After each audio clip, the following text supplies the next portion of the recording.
यासुट हो गया। अब यासुट के बाद सियुट की प्रक्रिया चालू करना है। तो सियुट प्रत्यय की सबसे पहली विशेषता ये है कि सियुट प्रत्यय जो है ये संधि यहाँ होगी। संधि इसलिए होगी क्योंकि ये सा से प्रारंभ हो रहा है, इसलिए यहाँ पर संधि को कोई भी नहीं रोक सकता है। दूसरी इसकी विशेषता ये है कि 30 प्रत्ययों में आ जाता है ना, हाँ 30 प्रत्ययों में आता है, इसलिए यहाँ इडागम भी होगा। ये दोनों कार्य यहाँ पर होंगे जो यासुट में नहीं हुए। क्या नहीं हुआ यासुट में? इडागम नहीं हुआ और संधि नहीं हुई। यही तो आसानी पड़ी। तो सियुट में संधि भी हो जाएगी क्योंकि सा से प्रत्यय चालू हो रहा है, इडागम भी हो जाएगा क्योंकि प्रत्यय सेठ है। और जो कित के कार्य होते हैं वो भी होंगे, वो होंगे ही। अब देखो कित वाले काय को, पर जो कित बना देगा जिसको उसको तो होंगे अतिदेश से। तो देखो इसमें पहले किसी भी प्रत्यय को बनाने की जो भूमिका बताई जाती है उसको ध्यान दिया करो, उससे ही सब बनता है। फिर तो प्रक्रिया है आगे, पर जो बनता अपना रूप है वो भूमिका से बनता है, उसको बुद्धि में बैठा लो, वो ढांचा होता है उसका।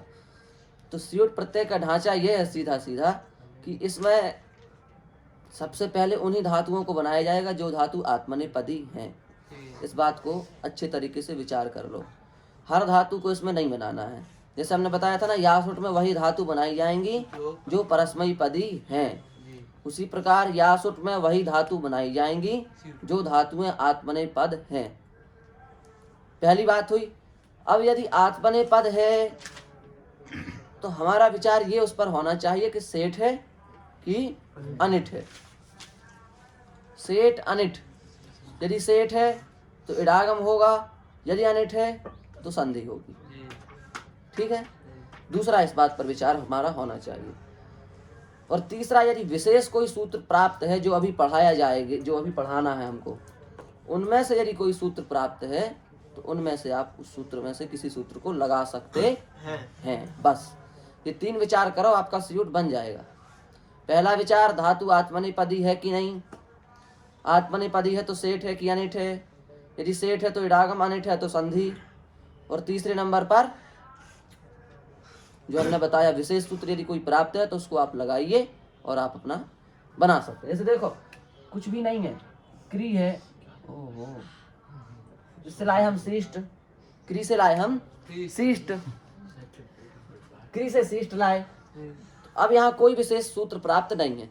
सबसे पहले तो क्या बताया था, धातु आत्मनेपदी है, क्रिय धातु है आत्मनेपदी है। दूसरे नंबर पर यह है कि ये धातु क्या बताया था दूसरा, हाँ दूसरे नंबर पर सेठ है कि अनिट है। क्रिय धातु अनिट है, अब इडागम भी यहाँ पर नहीं होगा। अब यहाँ पर तीसरे नंबर पर क्या देखना अपन को, कोई विशेष सूत्र प्राप्त है कि नहीं है। तो विशेष सूत्र अभी उस हिसाब से कोई भी प्राप्त नहीं है, तो इसको जोड़ दो तो क्या बनेगा, कृषिष्ट। क्या बन गया, कृषिष्ट। ऐसी बात है। तो अब कुछ नहीं हुआ यहाँ पर। तो देखो अपन ने 3 चीजें देखी, 3 चीजों का विचार करने से अपना रूप सिद्ध हो गया। ऐसे ही हमने लिया ह्री धातु, इससे लगाया शिष्ट, तो यहाँ पर भी कोई विषय वो होगा नहीं, आत्मनेपद की धातु है, इडागम होगा नहीं, अनिट है और कोई विशेष सूत्र प्राप्त है नहीं, तो इसको जोड़ दो फिर शिष्ट। ठीक है, क्या तो होगा तो कुछ नहीं वैसे उस दृष्टि से।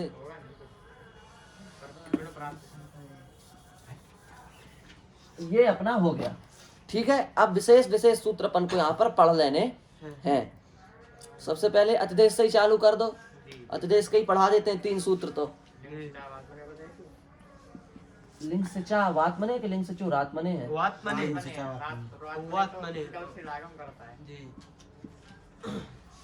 से चा वात्मने पदेषु, दूसरा तीसरा वागमः।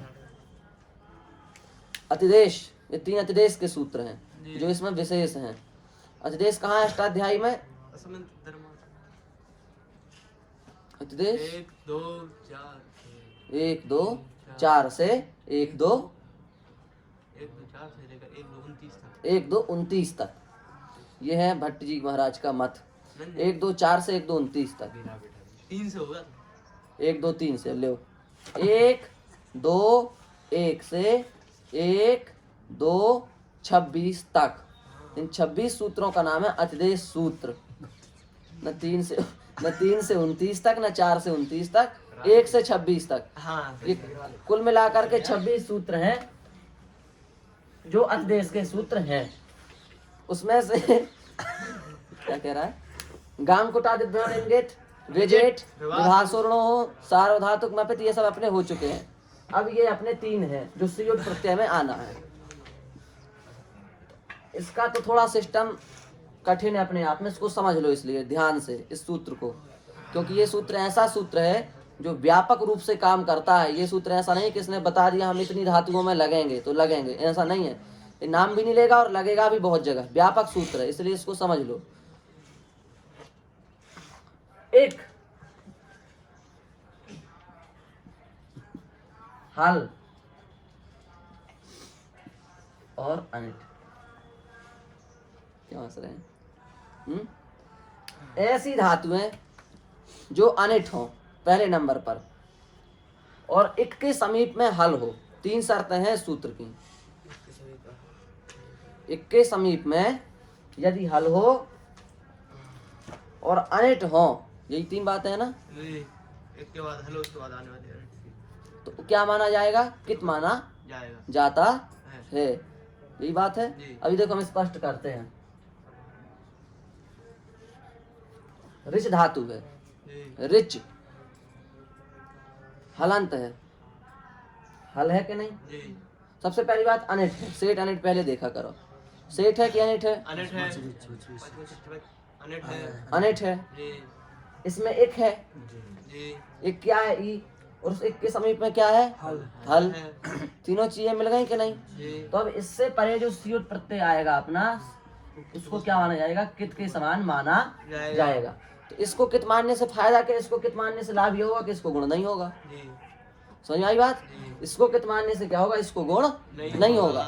यदि इसको कित नहीं बनाएंगे तो इसको गुण हो जाता। क्या बनता? रेच। पर यहाँ पर हमने इसको कित कर दिया तो अब इसको गुण नहीं होगा। ठीक है। अब हमने कहा तेज, तो एक है कि नहीं यहाँ पर? क्या है? ती में ई, उसके समीप में हल है कि नहीं? जा। पर यह धातु अनिट नहीं है, ये धातु सेठ है। इसलिए इसके बाद आने वाला जो अपना शिष्ट प्रत्यय है, इसको कित नहीं माना जाएगा, इसको सामान्य माना जाएगा, तो इसको गुण हो जाएगा। बात आई समझ में? अब 3 चीजें देखनी है। अनिट भी होनी चाहिए धातु, और एक होना चाहिए, और एक के समीप में हल होना चाहिए, तब ये सूत्र रहेगा। अब बताओ, इसने किसी धातु का नाम लिया खोल करके कि हम इस धातु में लगेंगे, और कितनी जगह लगेगा ये? अब आपको कितनी जगह तो पता नहीं है, हम बता देते हैं 28 जगह लगेगा ये। कितनी धातुओं में लगेगा? 28 धातुओं में। आप कहेंगे 28 धातुओं में, आपको कैसे पता लग गया 28 में लगेगा 32 में लगेगा? ऐसे पता चल गया हमें कि 18 नहीं 28 है।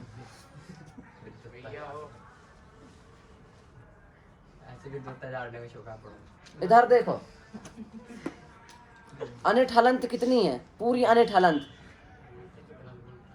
बताओ। का से लेकर के हा तक कुल अनिट हलंत धातुएं 102 बताई थी, 102 बताई थी। आपने 103 कही थी उस दिन, हम देख नहीं पाए। 102 ही मानो।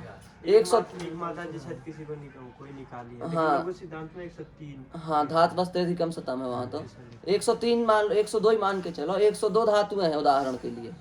ये सारी अनिट धातुएं हैं, का से लेकर हा तक जितनी अनिट है सारी गिना दी गई हैं।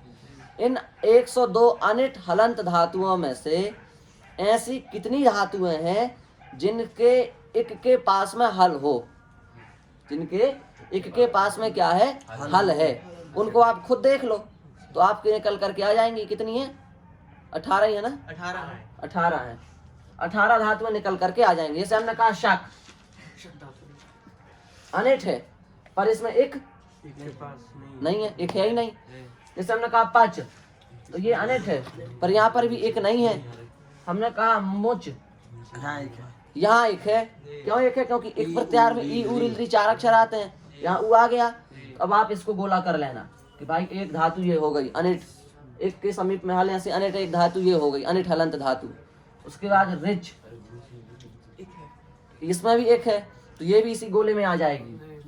वच, वच आएगी, ये नहीं आएगी। वच नहीं आएगी। विच आ जाएगी। आएगी, आ जाएगी। आ जाएगी। सिच सिच आएगी, आ जाएगी। प्रच्छ आएगी। नहीं हाँ बोलो। नीचे के अक्षर नहीं आ रहे कैमरे में, नीचे के अक्षर नहीं आ रहे कैमरे में। जैसे हमने कहा प्रच्छ, आ रहे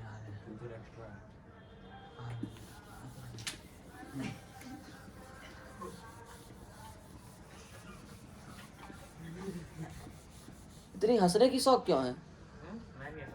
तो शौक क्यों हंसने की, इतनी होनी नहीं चाहिए, इतनी है। तुम लोग तो ऐसे कर रहे हैं मनोरंजन करने आए हैं, तमाशा देख रहे हैं। हम इतनी गंभीर विषय पे चर्चा कर रहे हैं, धातुएं लिखा रहे हैं एक एक ढूंढ ढूंढ के।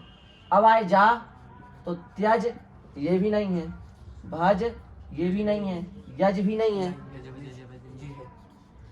ये है लीज क्योंकि इसके एक के समीप में हल है। विज ये भी है, भोज ये भी है, युज ये भी है, रुज ये भी है, सृज ये भी है, भंज है नहीं है, नहीं है। नहीं है। भंज नहीं है क्योंकि इसमें एक है ही नहीं। भंज बात आ गई है समझ में? ऐसे आप गोला लगाते लगाते जाएंगे का से लेकर हा तक तो 18 धातुएं आपके सामने आ जाएंगी। ये बात है, समझ गए ना बात को? तो एक के समीप में हल हो और फिर अनिट हो, तो सबसे पहले आप ये देख लिया करो कि जो हमने अनिट पढ़ी उसके अंदर आई कि नहीं आई।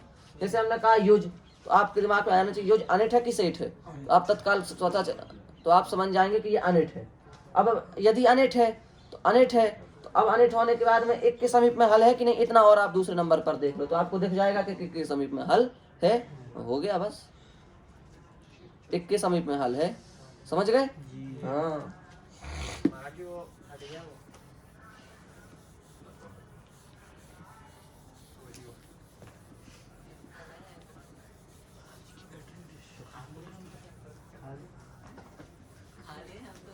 हो गया, जी ये हो गया। जी तो ये पहला सूत्र हो गया अपना।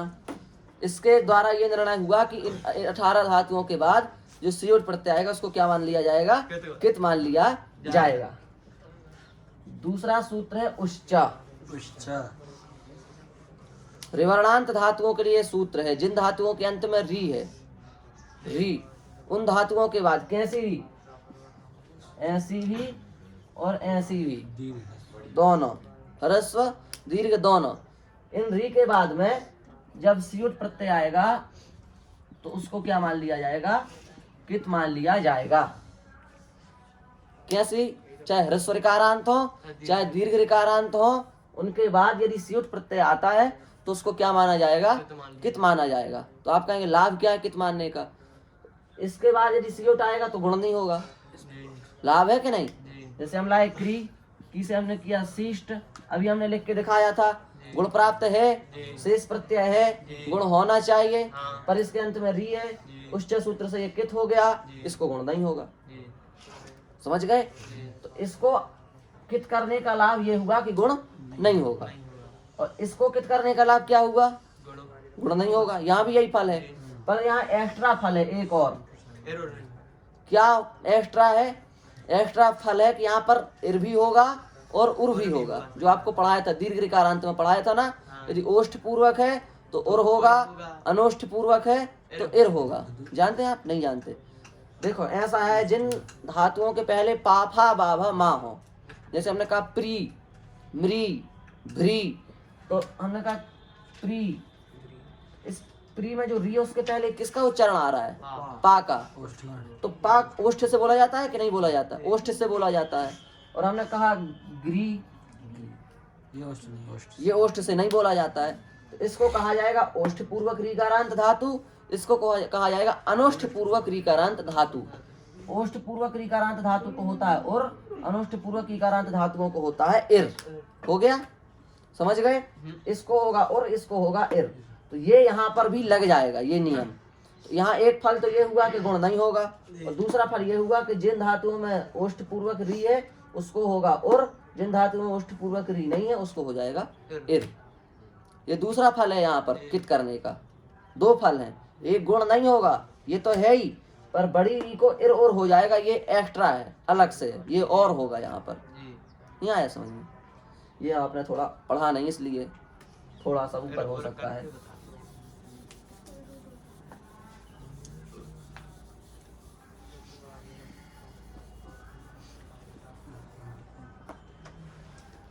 अब एक और बचा वागमः, तो इसकी जरूरत नहीं है, ये ऐसा ही इसको अभी रहने दो।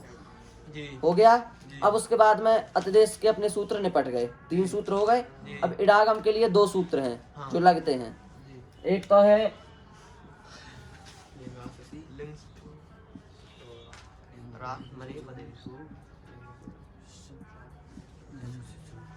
रात्मने पदेशु, दूसरा हाँ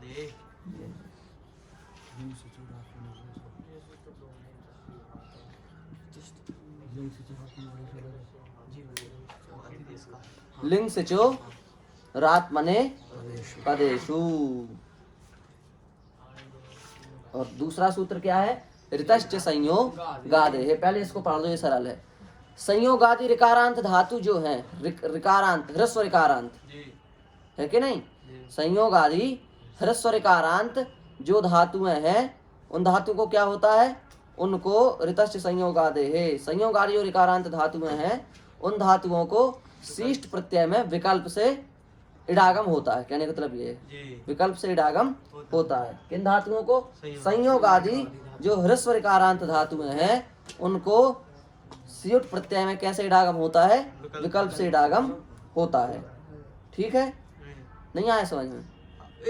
संयोग आदि ऋकारांत, उस अर्थ क्या लिखा उसमें बोलना। संयोग आदि ऋदंत धातुओं से परे आने वाले आत्मने पद संज्ञक सियोत और सिट प्रत्यय को विकल्प से इडागम और होता है। इसका क्या लिखा है?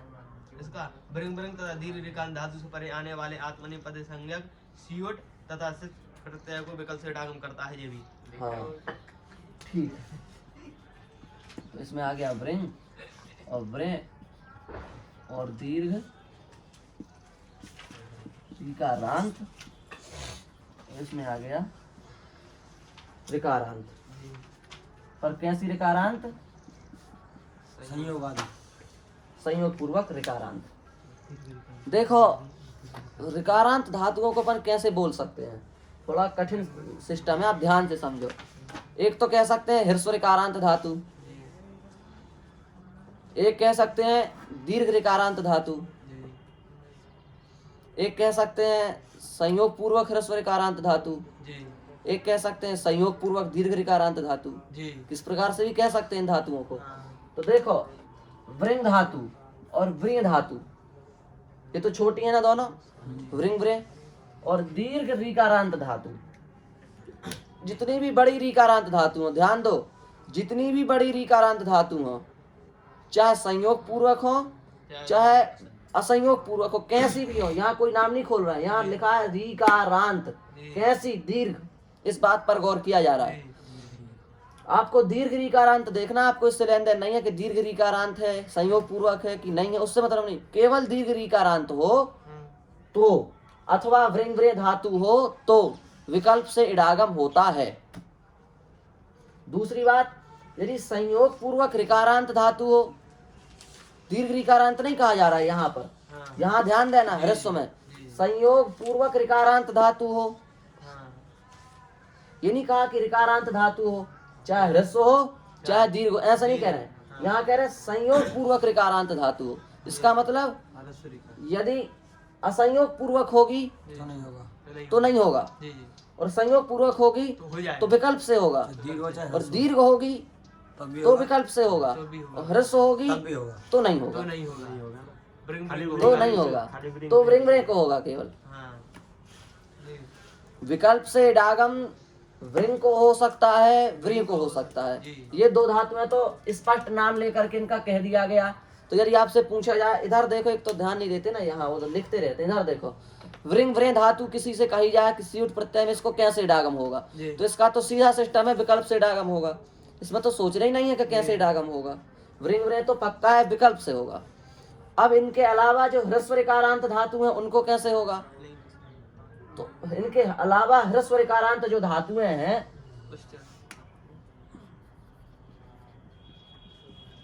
ह्रस्व ऋकारांत जितनी भी धातु उनके दो वर्ग बना लो। संयोग पूर्वक, असंयोग पूर्वक, असंयोग पूर्वक। संयोग पूर्वक को होगा विकल्प से, असंयोग पूर्वक को नहीं होगा। जी समझ गए? जी अब आई बड़ी री, रीकारांत। जी इसमें सबको होगा, जी चाहे छोटा हो, चाहे बड़ा हो, चाहे ह्रस्व हो, चाहे दीर्घ हो, संयोग पूर्वक चाहे सबको हो जाएगा। जी अब इसमें समस्या कहाँ है? अब जैसे हमने कहा आपसे कि त्रिधातु है, उदाहरण के लिए, अब आत्मनेपदी परस्मैपदी अभी छोड़ दो, अभी समझने के हिसाब से कोई भी धातु ले सकते हैं अपन। त्रिधातु है तो इसको नित्य होगा कि विकल्प से होगा कि नहीं होगा? नित्य होगा। इसको नित्य होगा, क्योंकि रीकारांत में सबको होगा। लिखा है यहाँ पर बड़ी री में छोटी हो, माने बड़ी री में संयोग पूर्वक हो चाहे संयोग पूर्वक, इससे मतलब नहीं है, सबको हो जाएगा। विकल्प से जब तो यदि हमने स्त्री लिख दिया तो भी हो जाएगा, और त्रि लिख दिया तो भी हो जाएगा। संयोग पूर्वक कर दिया तो भी हो जाएगा, संयोग पूर्वक नहीं किया तो भी हो जाएगा। आप सीधे सीधे ये समझ सकते हैं, बड़ी री में सबको विकल्प से इडागम होगा, आप लिख सकते हैं। दीर्घ रीकारांत में सबको विकल्प से इडागम होगा। दीर्घ रीकारांत की समस्या गई। विकल्प से होगा। हाँ, विकल्प से होगा, ध्यान रखना। तो इसकी समस्या तो गई बड़ी री में, बड़ी री में सबको हो जाएगा, ठीक है। अब बची छोटी री, तो छोटी री में वृंग व्रें को, छोड़ के वृंग व्रें को होगा विकल्प से इडागम, वृंग व्रें को विकल्प से इडागम होगा। इनके अलावा संयोग पूर्वक छोटी री है तो विकल्प से इडागम होगा, असंयोग पूर्वक छोटी री है तो इडागम नहीं होगा। जैसे हमने लिखा एक प्रकार से क्री धातु, जी इसके पहले संयोग है नहीं है। नहीं है, नहीं है। तो इसको इडागम नहीं नहीं होगा, कृषि ठीक है। जी और हमने कहा श्रुवी धातु, इसके पहले संयोग है। है तो इसको विकल्प से इडागम होगा। जी अच्छा। और हमने कहा स्त्री धातु, इसके पहले संयोग है हाँ, तो ये है। इसमें प्रश्न ही नहीं है संयोग है कि नहीं है, इसमें प्रश्न है रीकारांत है, इसको हो जाएगा। आपको ये कहना है, आपको ये नहीं कहना संयोग पूर्वक, इसमें संयोग का लेन देन नहीं है, रीकारांत हो बस हो जाएगा। छोटी हो चाहे बड़ी हो, माने संयोग पूर्वक हो चाहे संयोग पूर्वक, कैसे भी हो जाएगा। दीर्घीकरण ये निर्णय करना पड़ेगा इन दोनों धातुओं का, नहीं तो हमेशा यहाँ पिटोगे, क्योंकि यहीं फंसना है, फंसना अलग से कहीं नहीं है, यहीं फंसना है सीयूट में, मुख्य जगह है फंसने की। यदि ये समझ गए तो पूरे सीयूट में कोई फंसा नहीं सकता आपको, तो ये नहीं समझे तो रोज पिटोगे। और हम यही पूछेंगे क्योंकि हम बहुत मेहनत से समझा रहे हैं इस विषय को, अब आप नहीं समझ रहे हो तो हम नहीं जानते। यदि ऋकारांत में दो विभाग किए हमने, एक ह्रस्व ऋकारांत, एक दीर्घ ऋकारांत। दीर्घ ऋकारांत में हमने कह दिया सबको इडागम करो आप, जी वैकल्पिक विकल्प से, जी जी चाहे संयोग पूर्वक हो चाहे संयोग पूर्वक नहीं हो, कैसी भी हो, दीर्घ ऋकारांत धातु होगी तो आपका आंख बंद करके विकल्प से इडागम हो जाएगा। अब क्या समस्या है बताओ? अब रही ह्रस्व की बात, आप कहेंगे ह्रस्व में क्या करें, तो ह्रस्व में हमने बता दिया कि वृंग व्रें को तो करना ही है विकल्प से इडागम। वृंग व्रें के अलावा जितनी बच गई उनके दो विभाग कर दो, संयोग पूर्वक, असंयोग पूर्वक। संयोग पूर्वक हो तो विकल्प से इडागम, असंयोग पूर्वक हो तो इडागम नहीं होगा। जी अब दुविधा है। नहीं है अब संयोग पूर्वक होगी तो इडागम होगा, विकल्प से होगा। अब बोलो, संयोग पूर्वक होगी तो कैसे इडागम होगा? विकल्प से होगा। दीर्घ ऋकारांत होगी तो विकल्प से होगा। इडागम होगा, चाहे संयोग पूर्वक हो चाहे संयोग पूर्वक नहीं हो, विकल्प से इडागम होगा। जी और यदि असंयोग पूर्वक ह्रस्व ऋकारांत धातु है तो इडागम नहीं होगा। इडागम नहीं होगा। समझ गए? जी ये इन दोनों सूत्रों का निचोड़ अर्थ है, सार अर्थ। अब समझ गए तो समझ गए हो, जी नहीं तो कोई बात नहीं, फिर कल समझ जाओगे। कल तो सब समझ जाएंगे, आज तो जैसा भी हुआ हो आप जानो। 5 सूत्र हो गए हम, जी 3 अतिदेश के 2 इडागम के। दो डागम अतिदेश में तो कुछ नहीं था, इडागम थोड़ा सा घुमा है इसका। अब 2 सूत्र और बचे। एणाशीध्वम लुंगटांग ऋणासीध्वम लुंगटांग धोंगा। जी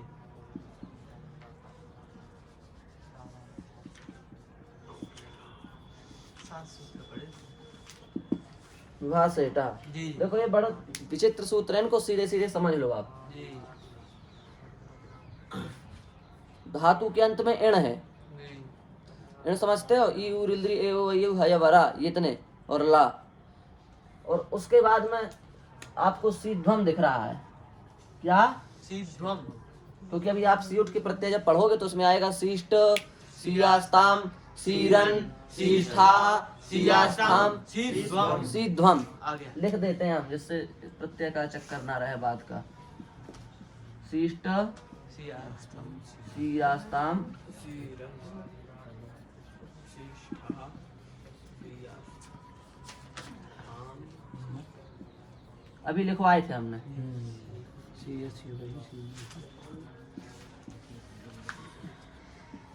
सी वही सीमई, ये प्रत्यय है। इसमें एक प्रत्यय जिसका नाम है सीध्वम, है कि नहीं? है जी। देखो यहाँ जी। 6वें नंबर का प्रत्यय है कि नहीं, सीध्वम। है। इस प्रत्यय के लिए ये 2 सूत्र हैं, केवल इस प्रत्यय के लिए, सीध्वम के लिए। सीध्वम के लिए। यदि इण अंत में इण है, जी।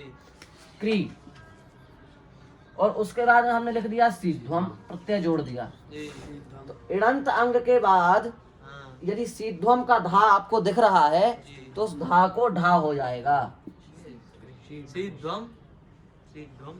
समझ गए? यदि धातु के अंत में इण है और उस इण के बाद सीध्वम का धा दिख रहा है तो उसको आप ढा बनाइए।